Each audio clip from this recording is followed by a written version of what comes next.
ישנם סיפורים רבים שאפשר לספר על מלחמת העולם השנייה, מהסיפורים הטרגיים ועד למעוררי ההשראה, אבל כנראה שאחד מהסיפורים קורעי הלב ביותר היה הסיפור של משפחת אקונה, שהמלחמה הפנתה אותם אחד כנגד השני וכנגד הזהויות שלהם עצמם. איצ'ירו אקונה ואשתו יוקויה היגרו לארצות הברית מיפן ב-1918 בחיפוש אחר הזדמנויות. הם פתחו חנות מכולת קטנה במרכז קליפורניה וגידלו 9 ילדים. אבל כשגברת אקונה נפטרה ב-1933, הילדים נשלחו לחיות עם קרובים ביפן, ואביהם הצטרף אליהם זמן קצר לאחר מכן. למרות שהיה להם קשה להתרגל למעבר אחרי שנולדו וגדלו באמריקה, הבן הבכור, הרי, יצר קשר קרוב עם הדוד רבא שלו, שלימד אותו את השפה, התרבות והערכים היפנים. עם זאת, כשהרי ואחיו קן היו בוגרים מספיק בשביל לצאת לעבוד, הם חזרו למדינה שהם חשבו עליה כביתם והשתקעו ליד לוס אנג'לס. אבל אז, ב-7 בדצמבר 1941, התרחשה המתקפה על פרל הרבור. כעת, במצב מלחמה נגד יפן, ממשלת ארצות הברית לא שמחה על הנאמנות של האזרחים שהיו להם משפחה או שורשים במדינות אויב. ב-1942 נשללו זכויות האזרח של כ-120,000 יפנים אמריקאים שחיו בחוף המערבי, והם הועברו בכוח למחנות כליאה, אפילו שרובם, כמו הרי וקן, היו ניסי. אמריקאים או בעלי אזרחות כפולה שנולדו בארצות הברית להורים מהגרים יפנים. לאחים היה קשר מוגבל עם משפחתם ביפן, והם מצאו את עצמם כלואים במחנה באזור מרוחק בקולורדו. אבל הסיפור שלהם המשיך להסתבך כשהמגייסים משירותי המודיעין של צבא ארצות הברית הגיעו למחנה וחיפשו מתנדבים דוברי יפנית.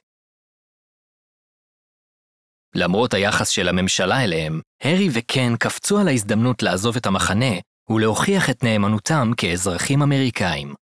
מכיוון שחונכו ביפן, הם התחילו במהרה את השירות שלהם, תרגמו מסמכים שנתפסו, חקרו חיילים יפנים, והפיקו תעמולה בשפה היפנית שנועדה לשכנע את כוחות האויב להיכנע.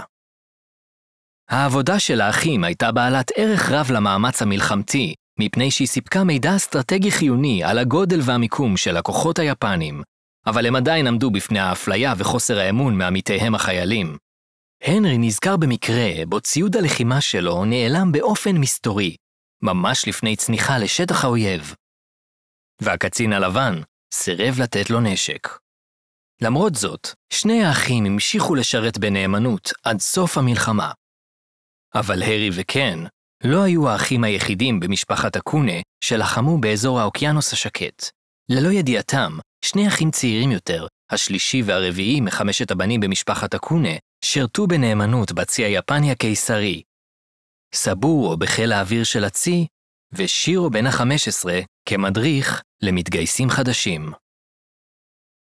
כשהמלחמה נגמרה, הרי וקן שרתו בכוחות הכיבוש המאוחדים, והמקומיים התייחסו עליהם כבוגדים.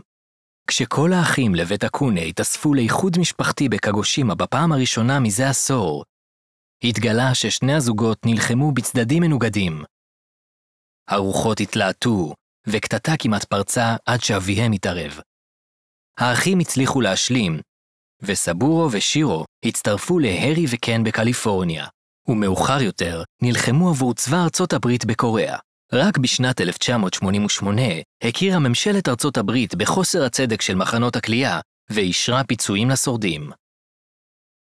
עם זאת, עבור הרי, החרטה הגדולה ביותר הייתה שלא היה לו האומץ להודות לדוד הרבא היפני שלימד אותו כל כך הרבה.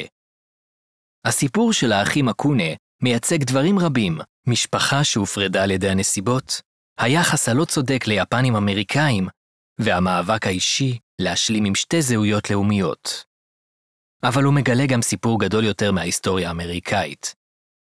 הדיכוי אותו חוו קבוצות של מהגרים, וההתמדה שלהם בהתגברות עליו. אם אתם נהנים ללמוד על ההיסטוריה, הרשמו לערוץ זה, כי הלקחים של העבר יעזרו לנו להתמודד עם האתגרים של ההווה.